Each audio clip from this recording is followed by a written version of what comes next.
There's a quiet paradox that most people only discover when life has already taught them its hardest lessons. The harder you chase something, the more it slips through your fingers. The love you desperately pursue runs away. The success you grasp at becomes tangled and distant. The inner peace you fight so hard to find seems to vanish the moment you reach for it. Then one ordinary day, without any grand announcement, you finally let go. You stop forcing. You stop pushing.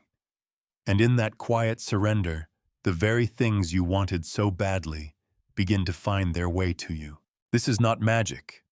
It's not luck. It's a timeless truth the Stoics understood more than 2,000 years ago, a truth that modern psychology is only now beginning to confirm. Today, I want to share with you 7 profound lessons that will show you exactly why this happens, and more importantly, how you can use this wisdom to transform your life starting right now. Stay with me until the end, especially for Lesson 7. That's the one that changes everything, the one most people never truly understand. Lesson 1. Desperation repels the very things you desire most. When you want something from a place of deep lack, when your heart whispers, "I need this to be okay," you unconsciously push it away. This isn't mystical energy talk. It's simple human psychology. Desperation shows up in your eyes, in your voice, in the tension of your movements. People feel it. Opportunities feel it. And they naturally pull back. Marcus Aurelius captured this powerfully when he wrote, "He who controls himself has more power than he who conquers cities."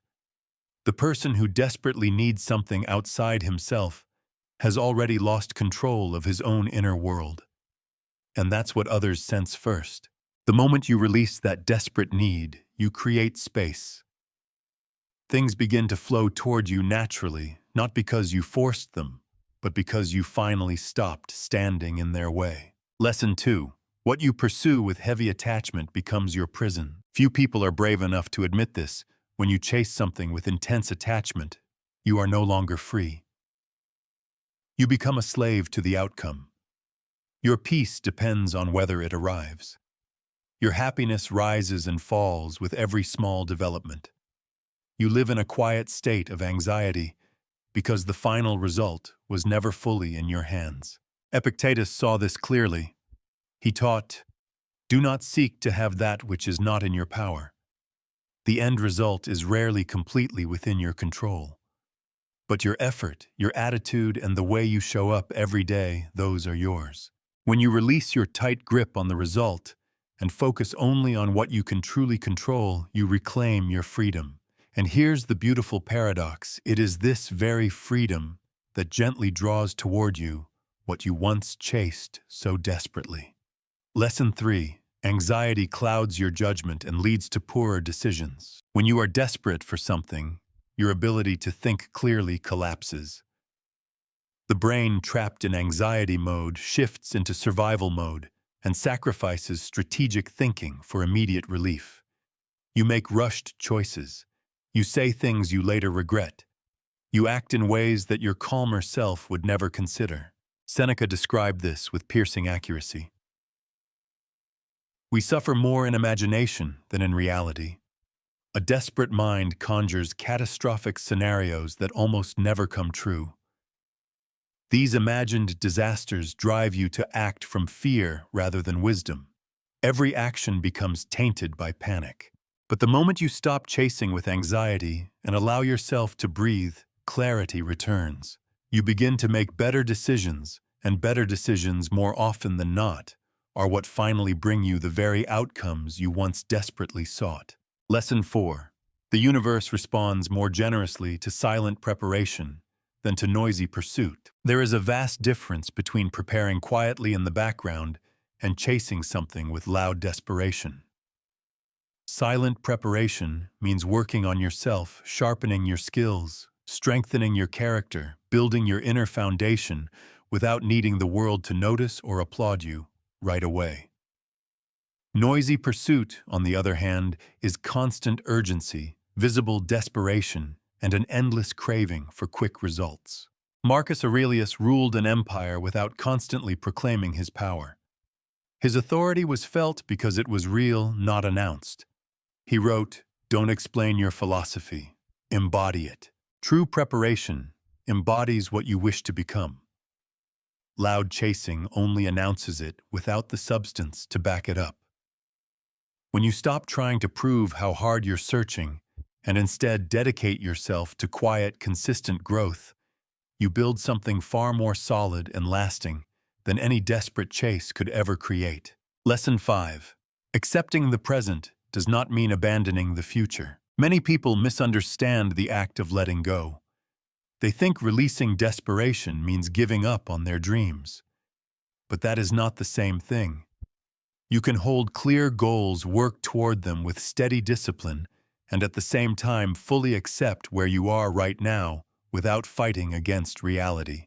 In truth, this acceptance is what gives you the emotional stability to keep moving forward without burning out. Epictetus taught this with quiet wisdom. Don't demand that things happen as you wish. Accept that they happen as they happen, and you will find peace. Accepting the present is not resignation. It is not settling forever. It is simply stopping the wasteful fight against what already is so you can channel that same energy into building the future you desire from a place of calm rather than chaos, from inner strength rather than frantic need. Lesson 6. Trust time more than you trust your impatience. Impatience is one of the most silent and dangerous enemies of real progress. You want the relationship to deepen now. You want the business to take off now. You want the results to appear right away. And this constant urgency often causes you to abandon things before they have time to mature, or to force situations that needed gentle time to unfold naturally. Seneca offered a deeply wise reflection. Time reveals the truth. Time does not only uncover the truth of people and situations. It also reveals the true value of what you are building, but only if you give it the space it needs. The most precious things in life, the strongest relationships, the most meaningful achievements, almost never arrive overnight. They come through time, through patience, and through a natural process that cannot be artificially rushed without paying a heavy price later. Lesson 7. Your inner peace is the true magnet, not your external chasing. This is the most important lesson of all, and the one that connects directly to the heart of this message. When a person finally reaches a state of genuine inner peace, where their happiness no longer depends on obtaining anything outside themselves, they become magnetically attractive without even trying. People naturally want to be around someone who radiates calm. Opportunities flow more easily to those who carry quiet confidence. Love arrives more gently to those who no longer desperately need it to feel whole. Marcus Aurelius captured this wisdom beautifully when he wrote, "Look within. Within is the fountain of good, and it will ever bubble up if you will ever dig." The source of everything you truly seek was never out there in the world you were chasing. It has always been within you. And when you finally stop searching desperately outside for what can only be built inside the things you need, begin to come to you naturally, not because you still need them to feel complete, but because you already are. In summary, the 7 lessons. Desperation repels the very things you desire most. Extreme attachment enslaves you. Anxiety clouds your judgment. Silent preparation is far more powerful than noisy pursuit. Accepting the present does not mean abandoning the future. Time reveals what impatience destroys. And above all, your inner peace, not your desperate searching, is the true magnet for everything you want in life. This is not about stopping effort. It's about changing the place from which you make that effort, from fear to calm, from desperation to trust, from lack to wholeness.